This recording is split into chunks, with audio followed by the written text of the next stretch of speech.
Barak Yahweh Barakatah, Yehoshua, Barak Yahweh Barakatah, Yehoshua, Ba Hashem, Rakakwadash, the honors to the apostles, the elders. Salutations to you, sincere brothers. Teaching and truth and sincerity. Lesson will be entitled, Dear Believing Husband and the Believing Wife. 1 Corinthians 7 and 12, but to the rest speak I, not the Lord, meaning you cannot find this as a commandment in the law. However, the Spirit was on Apostle Paul, and therefore it's a commandment still. If any brother has a wife that believes not, and she be pleased to dwell with him, let him not put her away. And that's literal, okay? So if you are a prophet or a follower and your wife is saying, I don't believe, however, she still wants to remain married, you don't give her a bill of divorce. Okay, we can't be over righteous. And like Apostle Gabar always say, with the laws, statutes, and the commandments, you must be spiritual and you must utilize common fucking sense. And for bros that have believing wives, do you honestly believe they have the perfect relationship? No, that is a perk in the kingdom based on the new covenant. Trouble in the flesh, meaning what? Marital issues. And a lot of our marital issues derive from what? Failed communication. Okay? Failed communication. So if you have a wife and she's down, okay, and she still supports you, she still loves you, she still respects you, don't get rid of her just because she doesn't believe. Fuck that. Okay? And again, there is no perfect relationship. Okay, they are classified as the weaker vessels, meaning Satan can easily manipulate their mindset to promote them to go off. But if you're looking for a perfect Israelite woman that knows that is going to wait on you hand and foot, you will never get that in this kingdom. That is a perk in the kingdom of heaven only. Think about this. If our wives were in order, hell wouldn't be hell, okay? Because you have your significant other as a comfort, okay? A support system.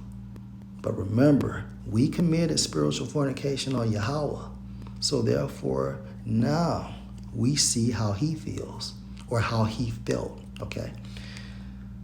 Again, 1 Corinthians 7 and 12, but to the rest speak I, not the Lord. If any brother has a wife that believes not, and she be pleased to dwell with him, let him not put her away. Verse 13, and the woman which has an husband that believes not, and if he be pleased to dwell with her, let her not leave him. And that's period. Period. So women, you watch our videos, right? Okay, you support the truth. You make garments for the bros. You pay your tithes and so on and so forth. Okay, just because your husband doesn't believe, you don't request a bill of divorce. Okay, if that man doesn't believe, however, he knows you watch the videos. Okay, he knows that you are an Israelite, and you do things, for the camp, and it's okay with him. Okay, you don't request for a bill of divorce, and that's literal. Okay, period. There is no perfect relationship. And let's just say, for example, you receive a bill of divorce from your husband and you get with the prophet. That union is not going to be perfect, right? Because under the curses, we have failed marriages, trouble in the flesh.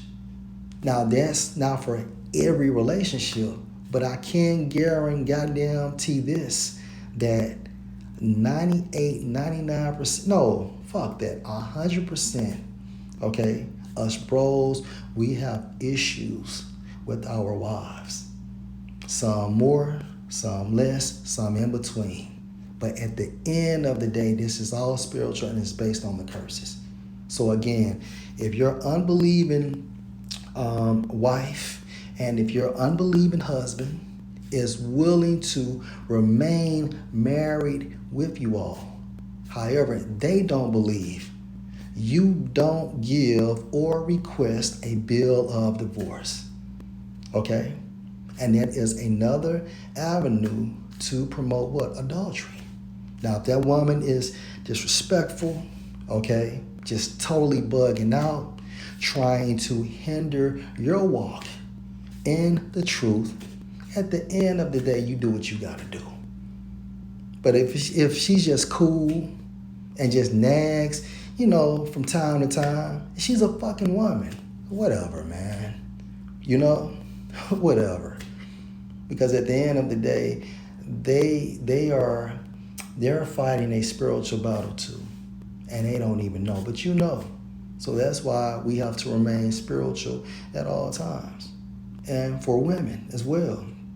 If your husband is cool, okay, you don't request a bill of divorce because he doesn't believe. No, because through you he may be saved. Okay? Now let's continue to read this. 1 Corinthians 7 and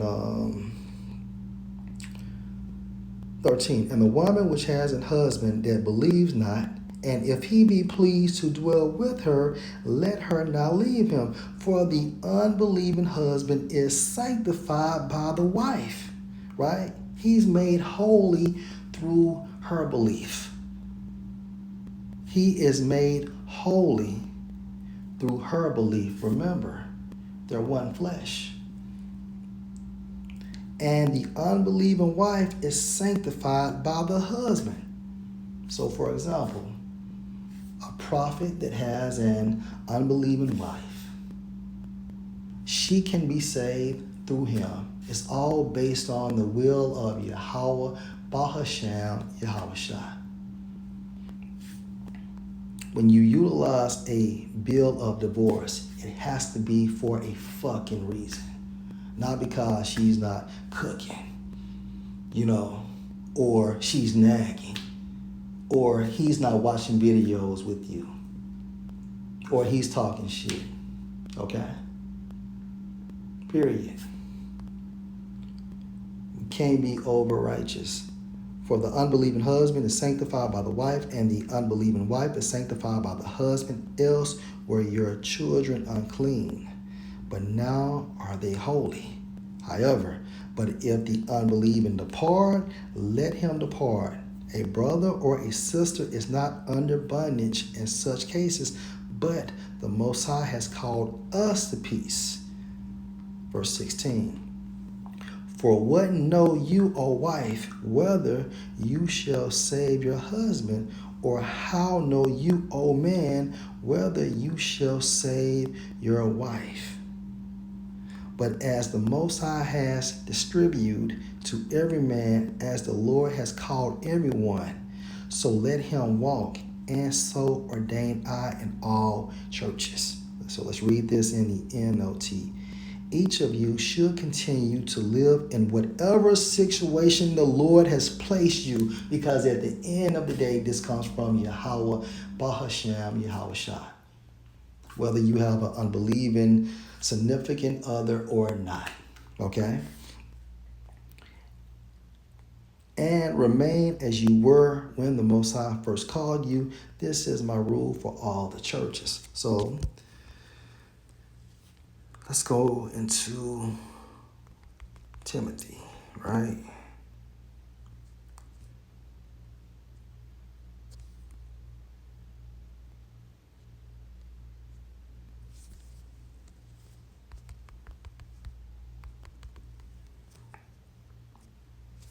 This is Acts 16 and verse 1. Then came he to Derbe and Lystra, And behold, a certain disciple was there named Timotheus, the son of a certain woman, which was a Jewess, and believed, but his father was a Greek, meaning he did not believe. Okay, however, what does the scripture say?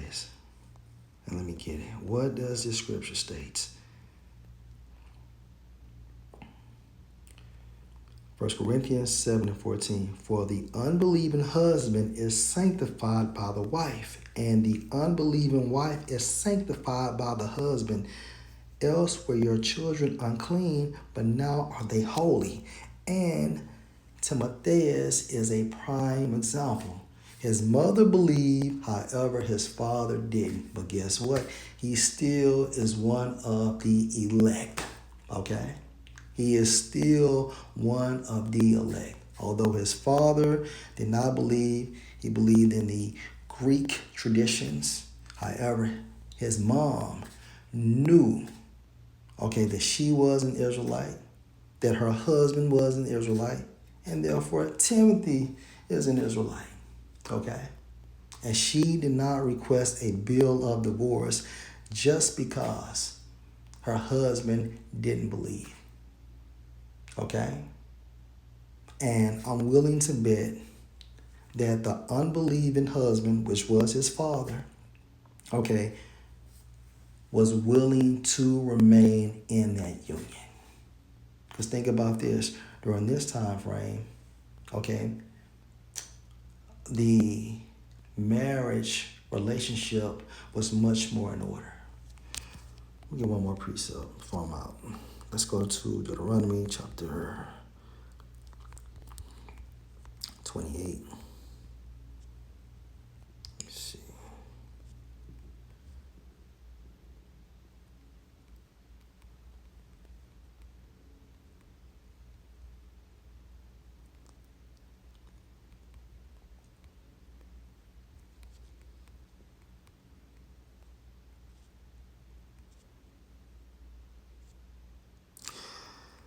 All right, so when you think about the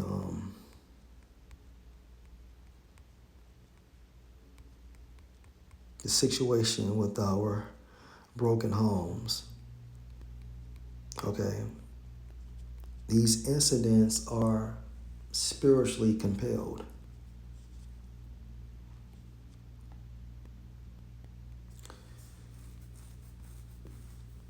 Deuteronomy 28:54, so that the man that is tender among you, meaning brotherly, and very delicate, meaning brotherly, his eye or mindset shall be evil toward his brother and toward the wife of his bosom. Okay, so therefore, trouble in the flesh, marital issues, and toward the remnant of his children which he shall leave. Okay, let's jump down to verse 56. The tender and delicate woman, meaning feminine, okay, among you, which would not venture to set the sole of her foot on the ground for delicateness and tenderness, her eye mindset shall be evil toward the husband of her bosom, meaning what? Marital issues, and toward her son and toward her daughter. But all of this, okay, is of course now upside down. But once the kingdom of heaven is established on earth, everything will go back right side up, such as 1 Corinthians 11, the 11th chapter. But I would have you know that the head of every man is Mashiach, and the head of the woman is the man, and the head of Mashiach is the Most High. So you're going to have Yahweh, Yahawashah, the Israelite man, the Israelite woman, the Israelite boy, and the Israelite girl. Okay? And regardless of a bill of divorce, Ecclesiasticus 25:26, if she go not as you would have her, cut her off from the flesh and give her a bill of divorce and let her go. Okay, so you're supposed to work with your wives or your wife, okay? And if she is extremely disrespectful or if she's hindering your walk in this truth, then, okay, a bill of divorce can be talked about. But at the end of the day, right, regardless, whoever you meet, whether she's in the truth, out the truth, whether he's in the truth or out of the truth, there still will be trouble in the flesh, marital issues, right? So again, if she go not as you would have her, cut her off from the flesh and give her a bill of divorce and let her go. So, Jake, of course, we're prophets, okay? And prophesying is our primary responsibility.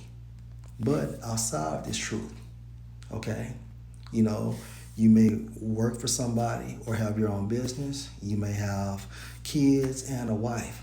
You still have to fulfill those obligations as well, okay? Now remember, we have to be temperate in all things.